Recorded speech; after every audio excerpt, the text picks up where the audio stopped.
പ്രേക്ഷകരെ വിജയ്ക്ക് ഇതിനു മുമ്പേ മുഖ്യമന്ത്രിയാകാമായിരുന്നു കേട്ടോ. കാരണം 7-ാം തീയതി സത്യപ്രതിജ്ഞ ചൊല്ലാൻ വേണ്ടി തയ്യാറായി നിൽക്കുകയായിരുന്നല്ലോ വിജയ്. നെഹ്റു സ്റ്റേഡിയത്തിൽ അതനുസരിച്ചുള്ള പരിപാടികളൊക്കെ നടത്തിയിരുന്നു. പക്ഷേ വിജയ് കാണിച്ചൊരു ആന മണ്ടത്തരം, ചെറിയ മണ്ടത്തരം നമുക്ക് വിശേഷിപ്പിക്കാൻ കഴിയില്ല അതിനെ. വിജയ് കാണിച്ചൊരു ആന മണ്ടത്തരം കാരണം മാത്രമാണ് ഇത്രയധികം അവസാനം പ്രശ്നമുണ്ടായി. സത്യപ്രതിജ്ഞ പോലും ചെയ്യുന്നതിന് മുമ്പേ ഈ ഭൂരിപക്ഷം തയ്ക്കാൻ വേണ്ടിയിട്ടുള്ള ഓട്ടത്തിനൊക്കെ പിന്നാലെ പോയത്. കാരണം ഇത് മാത്രമായിരുന്നു. വിജയ് ഗവർണറെ കാണാൻ പോയ വാർത്ത വലിയ ആഘോഷത്തോടു കൂടിയാണ് മീഡിയ ഏറ്റെടുത്തത്, ജനങ്ങൾ ഏറ്റെടുത്തത്. കാരണം വിജയ് ഗവർണറുമായിട്ടുള്ള കൂടിക്കാഴ്ച, ഗവർണർ ഓക്കെ കൊടുക്കാൻ പോകുന്നു, വിജയ് സത്യപ്രതിജ്ഞയ്ക്ക് പോകാൻ പോകുന്നു, കേവല ഭൂരിപക്ഷമൊക്കെ ഞങ്ങൾ തികച്ചോളാം, 2 ആഴ്ച മതി, ഗവൺമെന്റ് ഞങ്ങൾ രൂപീകരിച്ചോളാം എന്നൊക്കെ സമയപരിധിയൊക്കെ നിശ്ചയിച്ചെങ്കിൽ പോലും അവിടെ ഒരു ട്വിസ്റ്റ് സംഭവിച്ചു. ലോക് ഭവനിൽ സംഭവിച്ച ആ ട്വിസ്റ്റ് എന്താണ് എന്നതിനെ പറ്റിയാണ് നമുക്ക് സംസാരിക്കാനുള്ളത്. 108 സീറ്റാണല്ലോ ടി വിക്ക് ഇത്തവണത്തെ ഇലക്ഷനിൽ നേടിയത്. ടി വിക്ക് പാർട്ടി മാത്രമായിട്ട് 108 സീറ്റാണ് കിട്ടിയത്. അതിൽ തിരുച്ചിറപ്പള്ളി ഈസ്റ്റും പെരമ്പൂറും വിജയാണ്. തിരുച്ചിറപ്പള്ളി ഈസ്റ്റ് വിജയ് രാജിവെക്കും. അപ്പോൾ 107 സീറ്റായിട്ട് കുറയും, 1 സീറ്റ് കുറയുമല്ലോ. അപ്പോൾ വിജയ് എന്താ ചെയ്തത്?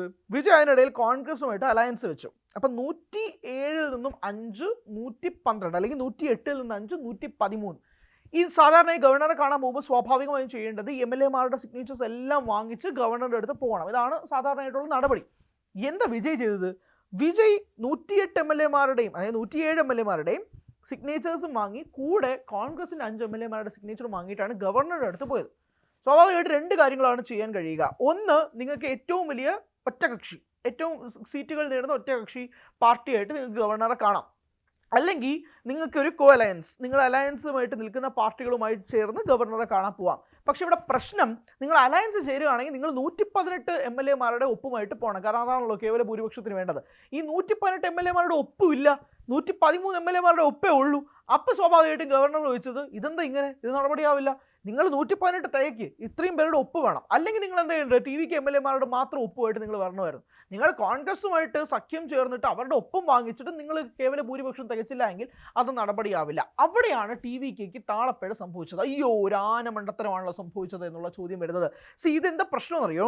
ടി വി കെക്ക് എന്ന് പറയുന്ന പാർട്ടി അങ്ങനെ നമ്മൾ എത്രയോ വട്ടമായി പറയുന്ന പോലെ 2 വർഷം മാത്രം പരിചയസമ്പന്നതയുള്ള ഒരു പാർട്ടിയാണ്. ആദ്യമായിട്ട് ഇലക്ഷനിൽ കണ്ടസ്റ്റ് ചെയ്തൊരു പാർട്ടിയാണ്. ആദ്യമായിട്ട് മത്സരിച്ച് അപ്പോൾ തന്നെ ഇത്രയും വലിയ ഐതിഹാസികമായ വിജയം നേടിയെടുത്ത പാർട്ടിയാണ്.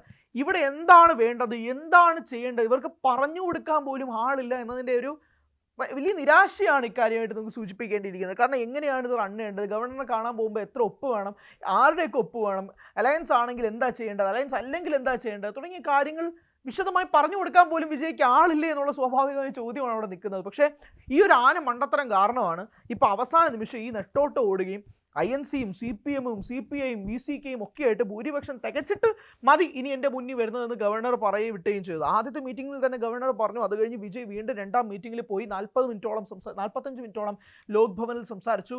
ഗവർണർ അപ്പോഴും ചെയ്തുകൊണ്ടില്ല. തിരിച്ചു പോകുന്നതിന് ശേഷമാണ് ഇപ്പോഴിതാ കേവല ഭൂരിപക്ഷം തികച്ചിട്ട് ഗവർണറെ കാണാൻ ഉള്ള തയ്യാറെടുപ്പുകൾ നടന്നത്. അപ്പം ഞാൻ പറഞ്ഞത്, അങ്ങനൊരു ആന മണ്ടത്തരം വിജയ് കാണിച്ചു എന്നുള്ളതാണ് ഞാൻ പറയുന്നത്. വിജയ് ആരാധകർക്ക് വിഷമം വരുമായിരിക്കും, പക്ഷേ ഇങ്ങനൊരു കളി ഇതിനിടെ നടന്നിട്ടുണ്ട്. പലരും ഗവർണറായ രാജേന്ദ്ര വിശ്വനാഥൻ ആർലേക്കറിനോട് ചോദിച്ചിരുന്നു, ഏതെന്താ ഇങ്ങനെ ഞങ്ങൾ ചെയ്യുമ്പോൾ മാത്രമാണല്ലോ ഇങ്ങനെ, വിജയ്ക്ക് മാത്രമാണ് ഇങ്ങനത്തെ പ്രതിസന്ധി എന്നൊക്കെ പറയുന്നത്. അല്ല, അങ്ങനെയല്ല സംഭവം. ടി വിക്ക് MLA-മാർ മാത്രമായിട്ട് സൈൻ ചെയ്ത് പോയിരുന്നെങ്കിൽ ആ രീതിയിലെങ്കിലും മുന്നോട്ട് പോയേനെ. ഇതിപ്പോൾ കോൺഗ്രസുമായിട്ട് അലയൻസ് വെച്ചിട്ട് നിങ്ങൾക്ക് അലയൻസ് വെക്കുകയാണെങ്കിൽ നിങ്ങൾ ഭൂരിപക്ഷം തികയ്ക്കാനാണല്ലോ അലയൻസ് വെക്കുന്നത്.